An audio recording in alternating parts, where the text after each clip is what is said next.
Hello, thank you very much for being here. I am based in Paris, so here it's very early. And I also am not English mother tongue, so if I say something that doesn't make any sense to you, please let me know. It might be also the time. It's very early, as I said. And if you don't understand something I'm saying, just write in the chat and I will repeat.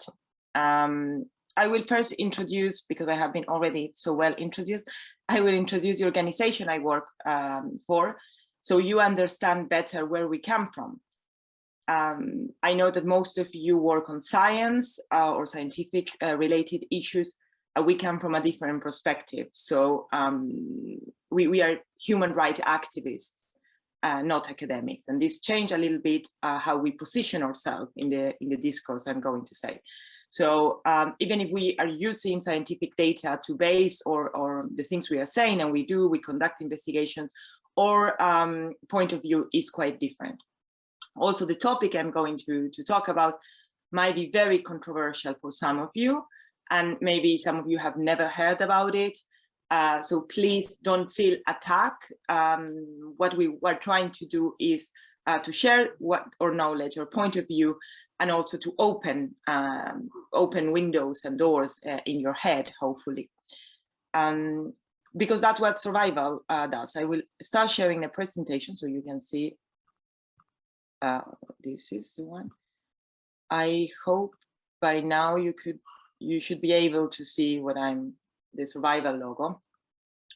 It's good, we can see your slides. Yeah. Great, thank you. It is 50 years that survival defends indigenous people's rights. We are a global movement. We don't like to say that we are an NGO. We are a movement of people that want to radically change public opinion in favor, of course, of indigenous people's rights. What that means is that we don't do projects on the field. We don't go to, I don't know, help indigenous community to build a school or something else. What we do is to, in Berlin, London, Madrid, Milan, Paris, and San Francisco, as you can see where we have offices, we try to change the way that people in Western countries, but also in other industrialized societies, see indigenous peoples and act toward them. Because we believe that the crimes against indigenous peoples have roots in industrialized societies. That is our way of living most of the time, or companies or conservation organizations that are destroying their lives. So it's up to us to change and to push our governments to protect their rights. I think it's very important to explain this because our campaign, the campaign I'm going to talk to you about, is exactly what it's trying to do. We are trying to change the way we do and we see conservation. And so doing so, we are also trying to change the way that we see indigenous peoples and nature, because the concept of nature is not only biological and it's not only scientific, it is also linked to political, economical, cultural, and social structures. Okay. The name of the campaign is Decolonize Conservation. It might seem something also very difficult to understand. So I will let this Bakwele woman to explain what it means. And in her words, and I always use this slide because I think she said it clearly. She said, we are being killed for the sake of protecting animals. When we protect them, it's our forest. This is a Bakwele person from Congo, in Congo Basin area in Africa. And this is what our campaign is about. We are defending the rights of people that are being killed, abused, tortured in the name of protecting nature. It might seem impossible that this is happening, but unfortunately, this is a systemic problem all over the world, in Asia and in Africa, especially for historical reasons that I'm going to explain you later. Indigenous peoples are being evicted from their land to make room to so-called national parks. And then they are denied the access to the land when they are evicted by park rangers that are funded by conservation organizations, especially in Western countries. And every time they try to get in their forest, they are beat, abused, and sometimes killed. Why all of this is happening? And as I said, this is a very controversial topic. We are talking about one of the biggest and I think more enrooted mythologies of the Western world. The idea of conservation actually is quite mythological. It's nothing to do with science. I am sharing with you two images that I might, for some of you, might not say anything, but these are two Disney movies. And the reason why I put it here is because they have shaped the way the people in places like Europe or United States see the nature. And because Europe and United States are the biggest funders of the model of conservation I'm talking about, I thought this was very interesting to show you this. These are two movies that every kid, more or less of my age, have, but also older, have seen and watched. And these two movies tell us a lot about how Europeans and Americans see nature. One is The Lion King, and the one is The Jungle Book. Jungle Book actually comes from a book that has been written by a British colonizer, Kipling. And the book takes place in a forest, in a tiger, now it's a tiger reserve that I know very well, the Kana Tiger Reserve. The kid that you see there shouldn't be there. He is a kid that got lost from his family and has been raised by animals, because only animals live in the forest. And that's one of the main message of the movie and the book. The other movie is Lion King, which also only portrayed animals, because only animals live in the savannah. This is the idea that most of the Western people have about nature. Nature is something wild, something empty of humans, because humans cannot live in harmony with nature. Humans destroy nature. If we go to the root of the problem, this is the kind of messages that we can also see in National Geographic, with usually a white man go to the very wild African nature and discover things. It's an adventure. There is very, very few local people are portrayed, except as the people bringing, I don't know, them driving the car of the white man or bringing him his stuff. And this is not something that is part of the colonial period. It's happening also now. Only to the white man was nature a wilderness. This is a Native American saying this, because this is the main ideological problem that shaped conservation and was part of the abuses that happened later. The first national parks, we can see here in the picture, this was one of the first national parks, has been created in the United States, in Yosemite and Yellowstone, and were called by American environmental organizations, and one of the main funders of it, American Best idea.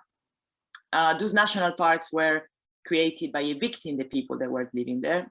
Americans thought that that was wonderful, beautiful, wild nature, but that was not wonderful, beautiful, wild nature. That was a beautiful environment that was shaped by the people living there for generations. For the white man, that was empty. They couldn't see that. Why they couldn't see this? Because of course, it's more convenient, first of all, to see that the land is empty, so it can be taken, in this case, by the American settled. But also because indigenous peoples have shaped this environment very differently than what way white men do and used to do in that time. They shaped the environment in a way to not destroy it, to not show the human presence in a certain way. But those environments have nevertheless been shaped. Science shows that such a thing like wilderness actually doesn't exist. All the landscape that we think they're wild, from the Amazonia to the Serengeti, going through to the old forests of Congo, had actually been shaped by human beings. The human beings, and not only indigenous people, human beings have made this environment rich in biodiversity. It's not coincident that the 80% of biodiversity in the world is on indigenous people's land. Indigenous peoples do things that make those environments and made this environment being rich. But why we couldn't see that? Why white men couldn't see that? Because other than the wilderness concept, we have to think that these first national parks were created in a very specific time. it was the end of the 19th century. Those first parks were created around 1864.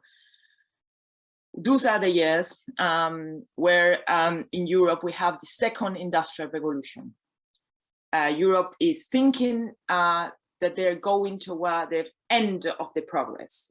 Europe was the civilization, as they call it, and there was the years of the social the Darwinism, then transformed into social Darwinism. There were societies that were they were going to in different pace, and they were in different speed, and there were some societies that were at the beginning of this chain, and there were others that were the end of the civilization, like Europe, that has the Industrial Revolution. Anything else that was not Europe and the United States was backward. They were primitive societies, as they were called. Those are the same years of the expansion of the empires in Europe, especially the British and the German and the French Empire. They were conquering Africa and Asia, creating empires, and they were bringing with the army to conquer those spaces, not only the so-called schools, so people could learn what civilization meant, not only religion, but also national parks. They took the idea from the United States, and then they imposed it in Africa and Asia. Those environments were so beautiful for Europeans, so big and so empty, because of course they needed to take them, that they wanted to protect them, because they thought otherwise it will happen what is happening in Europe.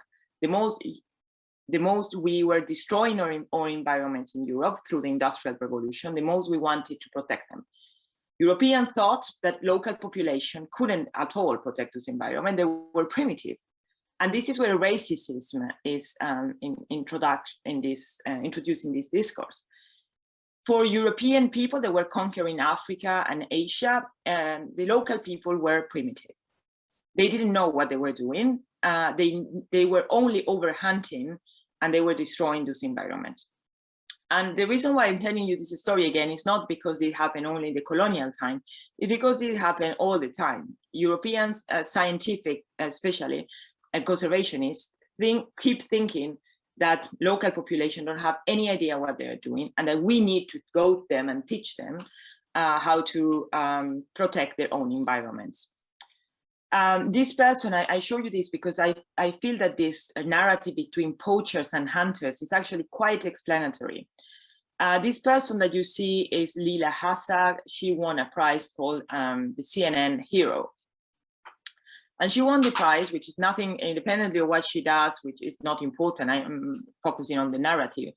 She was given the prize because she was supposed to be transforming lion killers into lion guardians. Those lion killers are the Maasai. The Maasai have been living with the lions in parts of Tanzania and Kenya for generations. The Maasai protect one of the most biodiverse places in the world, the Serengeti, today called a national park, where they have been evicted, also in the name of conservation. How it's possible that we think that a Western person can go to the Maasai, who have been living with lions for generations, to explain them how to be the guardians of the land? And no one raised questions about this. It is completely possible because of racism.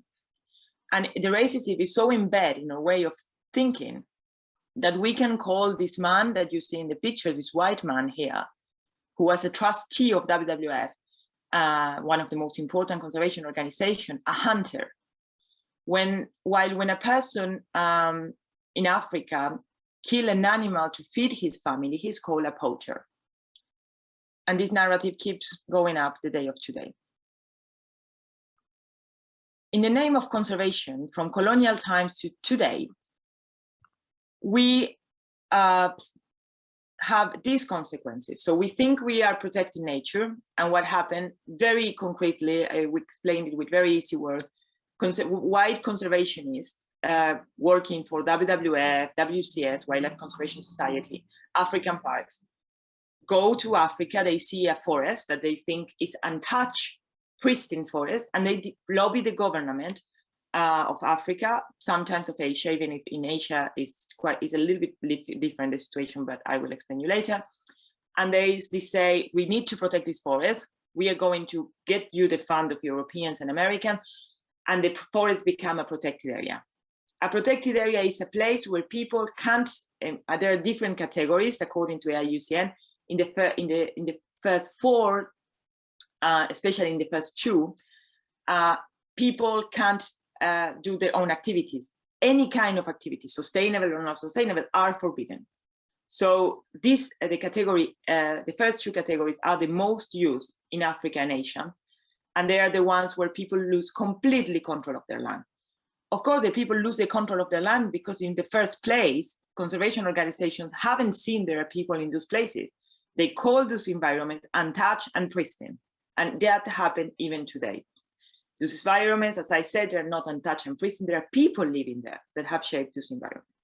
The first thing that happened is the legal eviction and land theft, land grab. Governments and conservation organizations create a park in the land of someone else, not recognizing at all the existence of those people and the right to the land. The people we are talking about are indigenous people. I don't know if you know what these people are, but there are people, for example, I guess in your country, for the people that are following from Singapore, there are the Penan, and among others, which we work with, that's why I know it. But there are people that live in contact with their land, that they need the land to survive, not only for economical reason, not only material survival, but also identity survival. They are peoples whose identity is linked to the land. The land is a place where they, yes, hunt, collect vegetables to feed their families, but they also collect medicinal plants. There are burial, sacred sites inside the forest where they pray their ancestors. So they lose the land, they lose their entire identity. It's very important to keep this in mind. But then we don't only have land theft, we have extrajudicial killings. Every time that they go to come back to the land, there are park rangers that violate their rights, because the protected areas are not just created, it's not just a place of land and say, oh, this is a protected area. They're put in place park rangers. And there is a more and more militarized militarization of the model of conservation in the name of fighting poaching, which I'm not saying is not a problem, but of course, these park rangers are put in place and they are giving bonus of performance every time they arrest someone. So they are not going to end up arresting mostly their bosses, because corruption of public officers is the main cause of poaching. They end up arresting the poor people that have used that land for generations, and they're really going to come back to that land because that's the only land they know, that's their life, and they will be arrested and abused and put in jail just because they want to eat. And this is very important. As I say, torture and illegal detention. In order to explain you what this means, because this is very abstract, illegal eviction, extrajudicial killings, torture, I recorded testimony of a Baka person. The Baka are hunter-gatherers in Congo and Cameroon. This is in Congo. And she will explain you better, it's a very short video, what I mean with what conservation is doing on to people on the field. I don't know if I can pass to the next one. Boyke wa bulukene finga goma pele wa goa o ma tuma kwa titi agba ko tie ka wa bulukete mu ko me ma ko wa pele pe ma juta ka ko mu ma jondo no ko mu e ke wa buluke e ke ma ndi agogo e ke ma tu we ma go mu mo ke wa go le gbogbo edu isiti ne ke no wa mele tu pele amele commande que toi le me be kwa no pondo le gbe kwa ka me be no pondo commande ma jukoko o ma ku amele gbaza mi ko na denda polo ru ngako amango makina pe pele ango ko baja ma me be o bitike ma so pa feke ma titi angba feke ke boni ma so ko ni na go gele ko wuta.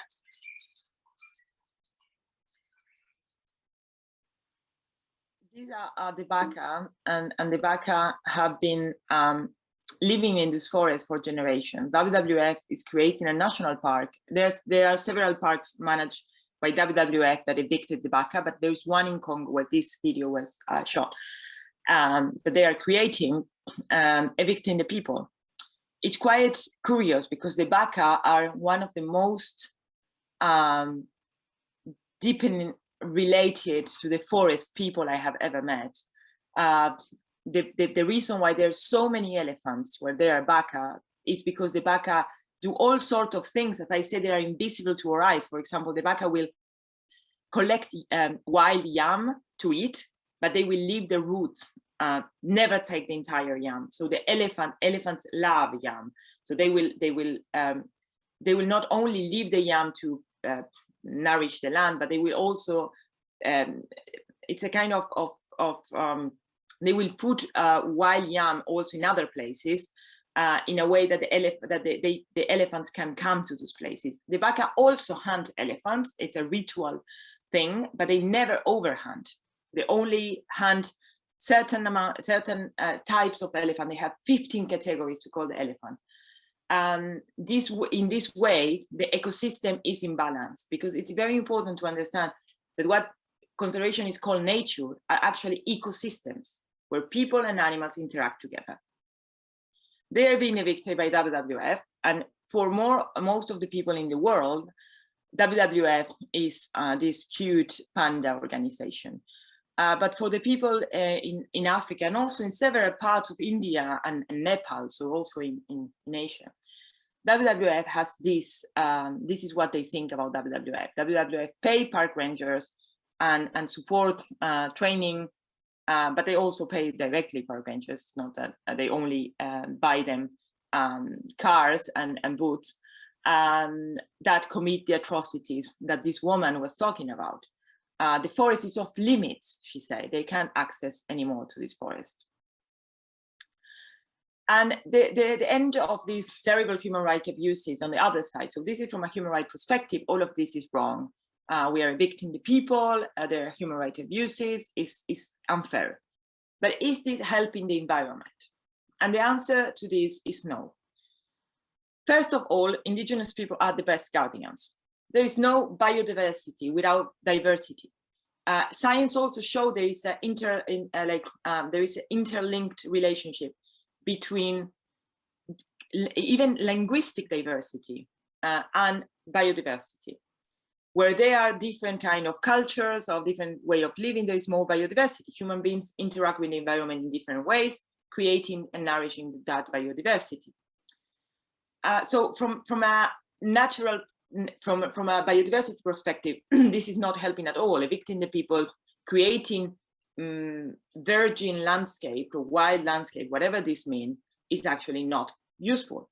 Actually, data shows that protected areas, forest conservation protected area, fail to protect the environment. They have done nothing in the last 15 years to protect an environment. From the biodiversity goals that government set up from 2010 to 2020, so in the last 10 years, the only one achieved was transform the 17% of the earth into protected area, more or less. And nevertheless, biodiversity loss rates are increasing. So we are losing biodiversity in these 10 years more than before. Protected areas are not really tackling the root of the environmental problems. I will go later to this. All scientific data available show that indigenous territories, so when the rights are recognized, perform better than conservation area, than protected areas, and have less deforestation. That indigenous territories stock more carbon than protected areas. Indigenous people protect nature better. All data show that. We have data showing also that conservation areas that are done in a way to include people perform better than protected areas. And this is clear, this is scientific data. What we also see is an inside protected areas, ones that the local inhabitants are evicted, we get mass tourism. And this is a picture from a tiger reserve in India. I have seen that with my own eyes. There are jeeps coming and going all the time. There are hotels built inside, restaurants, where rich white tourists mostly, not only, but mostly rich white tourists can go inside, can hunt also. What you can pay 45,000 euros to hunt an elephant. while a baka is arrested and beaten when they hunt an elephant for ritual reasons and to feed their family. We can also see that conservation organizations make deals with mining companies, logging concessions. In these deals, some of the time, the mining concessions and oil palm companies give money to conservation organizations to create those protected areas, buying a little bit the silence of those conservation organizations. I have seen this in Mesokja, in the park where the Baka woman was there. That park, where she is evicted, is funded not only by WWF, but also by oil companies and logging companies. But also logging companies get an approval from conservation organizations if they have park rangers, because when you create a logging concession, you need roads. So the roads means that more poachers can go inside. So the solution is not to tell the logging concession that they can't log, is to say to the logging concession, well, you can put park rangers to protect the logging company and the logging concession, and those park rangers also beat the people. So we have this interlink also relationship between logging, mining companies, oil companies, and conservation organizations. And this, of course, is inherent in nature. Just to end up my talk, why all of this is important? While all of this happening outside some remote place in Africa is important for us, because this is what they are proposing to us as a way to tackle the climate and environmental crisis. Today we heard a lot about 30% for 2030 and nature-based solution. I don't have a lot of time to explain you what nature-based solutions means, and I will just explain that the way that today the governments are going to tackle environmental and climate crisis are creating more protected areas. Creating more protected areas is also called a nature-based solution. It's a solution based in nature. We protect the forest to allow us to keep business as usual. Why to allow us to keep business as usual? Because in the convention, in the next meeting in Kunming in China, on the Convention on Biological Diversity, where leaders of the world will sit down and say, how can we tackle climate and environmental crisis, especially biodiversity, but also climate? They say we have to double the number of protected areas. We have around 17 of them, not the number of protected areas of the surface called protected area. So we have 17% of the land today under protected area. We want the 30%. And this is good. This will save nature, and they will allow us also to tackle climate crisis. It's a nature-based solution. This is a lie. 30% of the globe will impact. We are talking about a huge amount of land. It's the double of it existed today. This will have an impact on 300 million people. It's not a coincidence that 94% will be in low and middle income countries. Why? Because 80% of the world biodiversity is on indigenous people's land, especially in the global south. So they will create those protected areas where there is biodiversity, mostly on the south of the world, because they didn't destroy it as we did in the global north. These are where the people least responsible for the climate and the biodiversity loss crisis are based. And then all of a sudden, we will create protected areas paid by the global north, of course, and said, well, now you can't access your land anymore.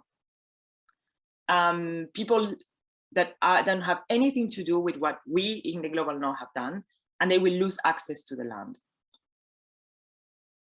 This is terrible, not only because we are making the people least responsible for what happened today to pay the price, but also because it's not going to work. We can't fence nature. We can't just say at one point, let's do the 30%, but in the other 70%, we keep doing whatever we are doing. First of all, because climate change doesn't know borders. So it's not that if we fence the 30%, then magically climate change won't arrive to these areas, but also because what matters is what is being done in the other 70%. In the other 70%, companies can keep polluting, now buying carbon credits to compensate their emission from they are being sold by the protected areas in the other side of the world. So a baka today is being evicted in Congo, so Bezos can keep polluting the world and buying carbon credits. the fossil fuel emissions are not going to stop. And so the consumption in the global north and the overexploitation of resource to nourish that overconsumption, that is going to keep going on and violate in the other 70%, because this is not, they're focusing only on the 30%. Plus, on that 30%, the people that are the best guardians of the world are going to be evicted. Well, every scientific evidence, and I show you just the one of deforestation, shows that those people are the best place to protect their forest. We have less deforestation, as I told you, and other things that I didn't show here, but carbon stocks and other biodiversity goals. What they want to create is this. And the problem that the question that you have to ask yourself is what solution they are proposing us. Where is that land? Where the 30%, where is that land? Nature-based solutions, which is another thing I don't have a lot of time to go through, but if we want to plant trees and create protected areas in a way to compensate at least 1/3 of our emissions, we need the size of a piece of land of the size of Australia. Where that land is going to be found, it's not going to be done in Paris and in Berlin, and it's going to be done where there is biodiversity, or where there is a space to plant the trees, which is the global south. Where the vision of these people is not scientific. It's a vision. It's an ideological vision. One of the people that proposed the 30%, which is in a supposed scientific paper, said that 30% is arbitrary. Actually, it's not arbitrary. It's ideological. This comes from the old idea of created by Western white men scientists, is to set aside the 50% of land. So we have a 50% where we can do a Silicon Valley style of life, and the other 50% stay untouched.